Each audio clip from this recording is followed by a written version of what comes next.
सानाम कोगे जोहार तेहें नोडे मिटंग moral story से सेचेद ᱧᱟᱢᱚᱜ लेकान कहानी बोन आंजोमा ओना कहानी रेना ᱧᱩᱛᱩᱢ दो हुयुग कना होड़ चेदा रेंगेज को ताहेना। नोडे दो नोआ कहानी जाइन लई लगिद नोआ दो ना मिटंग तर्जुमा कहानी कना। नोआ कहानी खोन आपान अपिन ओका लेकान सेचेद बो ᱧᱟᱢᱟ ओना गे नाग कथा दो। मिद अतु रे मिटंग किसण होड़े ताहे कना। ओना अतु रेगे मिटंग रेंगेज होड़ होय ताहे कना। उनी रेंगेज होड़ दो किसण होड़ नेल काते दिन सारा आजा ओलोंग लिखोन आर बांग चांदो बंगाय दुसवे ताहेन। चांदो बंगा नुया कोपार दो तिनंग नापायम बेनाव आकादा उना किसणेम बेनाव आकादिया आर इन खान दो रेंगेज होड़ेम बेनाव आकादिया। नोआ कथा आंजोम आंजोम ते चांदो बंगा होय अड़िस चाबायना। ओनाते मिद दिन हिलो दो चांदो बंगा धरतीपुरी ते आणगो हेजना आर बाना होड़ रेंगेजे बेनाव केद किना। रेंगेज होड़ मा मांग को रेंगेजे ताहे कान गिया किसण होड़ हो रेंगेजे बेनाव केदिया आर बाना होड़ा उइहर होय मेटाव कादा आर उनकिन बाना होड़ मिमिटंग हकु बंसी डांगे साबाद किना आरे मेता आकिन कना तेहें खोन अबिन दो अबिना नावा जीवन एतोहब बिन नोआ हकु बंसी डांग सावते। नितो रेंगेज होड़ बंसी डांग साब काते पुखरी चलाआ आर ओंडे उनी गेल गोटांग हकुई बंसी कुआ आर उनको हकु दो हाट चलाव कते अखरिन कुआ आर 12,000 से 12,000 टाकाय आरजावा रेंगेज होड़ आर ओना 12,000 टाका ते दो चावले उतु बुलुंग को किरिंग काते हेजना आर इना हिलो दो पूरा घारोंज होड़ साव अड़ी रस्क ते जिल दाका को जोम किया मोने पेरेज लाज पेरेज। आर दोसर पाहटा जहां दो किसण होड़ कान ताहेने आर तेहें दो रेंगेज होड़े बेनाव कना उनी दो नितो नोडे किसण होड़ लेका गे नाग बोन मेता हाय कना। किसण होड़ चेद ए चिका किया आज हों बंसी डांगे साब केते हकु बंसी चलावेना बांध ते आर गेल गोटांग हकु बंसी काते हाट ते इदी केद कुआ आर आज हों 12,000 से 12,000 टाकाय आरजाव किया। इखन उनी दो ओना टाका दो नासी एटा लेकाय खर्चो किया। उनी दो 1,000 टाका रिया हकु बंसी डांगे किरिंग किया आर सारेज 1,000 टाका ते दो जोमा नुआ को किरिंग काते आजा घारोजिए को सावे जोम मिद किया। पूरा लाज बांग काते रहो आधा लाज इने हिलो दो को जोम किया। दोसर हिलो हो उनका गे आर हो बाना होड़ हकु बंसी किन सेनेना रेंगेज होड़ दो मांग हिलो लेका गे गेल गोटांग हकुई बंसी केद कुआ हाटे इदी केद कुआ आर 12,000 टाका ते अखरिंग काते आर हो मांग हिलो लेका गे जोमा नुआ को किरिंग काते अगु किया आर पूरे घानो साला ओना टाका दो खर्चो काते को जोम चाबा किया। इखन किसण होड़ दो दोसर हिलो हकु बंसी सेनेन खान उनी दो आर मिटंग बढ़ती हकु बंसी हपाई इदी तरा हका ताहेन आर मिटंग मुलिया हो इदी तरा काते ताहेन। किसण होड़ दो दोसर हिलो दो 4,000 टाका रिन हकुई बंसी केद कुआ आर ओना टाका खोन 1,500 ते दो घारोंज सावे जोम किया। 500 दो मुलिया मुजरी एमा दिया जहां कमी लगिन अचू लेते ताहेनो आर 1,000 टाका ते दो आर मिटंग बंसी हपाई किरिंग किया आर 1,000 टाका दोय सारेज दोहो किया। उनका गे तेसार हिलो रेंगेज होड़ दो मांग लेका गे कमी किया। मिटंग बंसी हापाते हकुई साब केद कुआ 12,000 टाका ते अखरिंग केद कुआ आर ओना टाका दो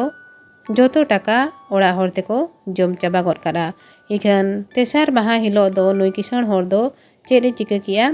3,000 टाका रिन हकुई साब केद कुआ चेदा से आर मिटंग बंसी डांगे किरिंग अगु आकाद ताहेन नितो 12,000 टाका रिया को जोम किया। 1,000 टाका ते बार होड़े मुलिया आकाद किन ताहन उनकिन एमाहाद किना आर 12,000 टाका दोय सारेज किया से संजाव किया। नोंकाते तायम दाराम कथा चेद लेका हुई दाड़ियाआ ओना आबो सनाम कोगे बोन उइहर दाड़ियाआ चेद लेका हुयुग रेना मेनाआ। उनी जहां किसण होड़े ताहे काना उनी दो आर होय किसण रुवाड़ोआ आर रेंगेज होड़ दो उनका गे ओंडे ताहे दोहोआ आर रेंगेज खातिर आर होय चांदो बंगा मांग लेका गे दुसवे एतोहब रुवाड़ा। नोआ कहानी खोन सेचेद चेद बो ᱧᱟᱢᱟ जहां जुदी नापाय ते असुलो सनाइया उनी दो ओल पढ़ाबा नापाय चक्री बकरी ᱧाम लगिने रिकैया आजा जांगा ते तिंगु गेटजो लगिने रिकैया आर रस्करे ताहेना। इखन आबो सावते रे नोंका अड़ी सांगे होड़ बोन नेलोआ जहां दिनम आरजाव काते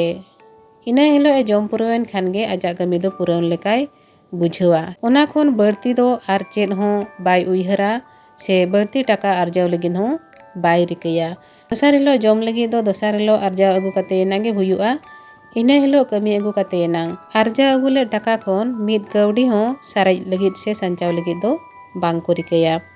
आर जुदी मिद बार टाका संचावेन गया एनखान ओना टाका मेना भुर दो आदो कमी हम बाम सेनो कना आर ओना टाका खर्चो लगी ते ओका हिलो हाट ओका हिलो जत्रा पता दिनम हिलो एम दाड़ाम बड़ाई कना ओना टाका अउरी चाबा भुर आर ओना टाका चाबायन खान दो आरहो नाल्हा लगिनेम ओडोको कना नोंका गे अडी सांगे होड़ आबो सावतारे नोंका गे दोसा चला कान तकोआ उनका गे आर मिटंग कथा जुदी बोन नेला सानताड़ तुरे जुदी मिटंग दिकु हिजुआ उनी दो बरसाय टाका खन गे मिद सेरमा भितरी रे बार तला ओड़ा बेनावा आर अबो सानताड़ दो अबो अतुरे ताहे काते बटी बटी ओतासा ताहेन ताबो रहो इनका बुसु ओड़ा रेगे जुग तायम जुग बो ताहेना अब दो ओड़ा दालम लगित बुसु बांग ताहेन ताबोना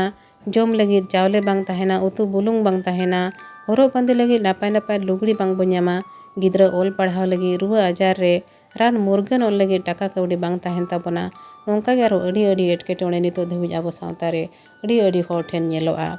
आपनारा झटका रे दिकु दो दुकान बनाव कते आबो सानताड़ हर होतेते मारांग किसाणी बनामा आर सानताड़ जुदी दुकान काय उनी दो कोयो हम बाम कोयो आय कना आर जुदी जहाना सामाने मिदी खान दो उधर तेगे मिदिया आर बांग खान दो दुकान कान खातिर ते उनी सला लेकान लेकान नियो खपरियो जोड़ाव ताहेना चेदा बांगमा उधर ते बाय एमो कना आर बांग इदिया कार सामान रेना कौड़ी बांग को एम रुड़ो कना दिकु दो एकला सानताड़ टोला रे ताहे कते रहो अड़ी लोगोने किसाणुआ आर जहां गे मिद बार केदार ओतासा ताहेन तया ओना राजे मालिक गोदोआ उनको सानताड़ को अजु कते गे आर अबो सानताड़ बोया को दो इनके गे रेंगेज आर नाचार गे बोन ताहेन कना तायम दा तो चेद बोन चिकया चेद हो अबो ठेन उपाय बांग ताहेन खातिर ते चांदो बंगा गे बोन दुसौया आले सानताड़ जाति को दो नोंका चेता रेंगेज एम दोहो कर लिया आले चेता दो नुना नाहाचार हना कोचलोंड हुयु कना चेदा चेदा सरकार आलिया कथा बाय अंजोमेया चेदा ओकोय आलिया कथा बांग को अंजोमेया नोंका इखान सरी कथा जुदी बोन मेना जहां कमी खान दो उनी दो आज तेगे कमिले एनांगे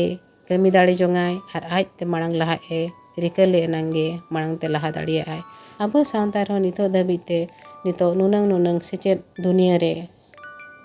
नितो धबिते हो आबोरेन होड़ आर बढ़ती संचाव से बढ़ती आर्जाव लगी दो बांग बोरिकया आदो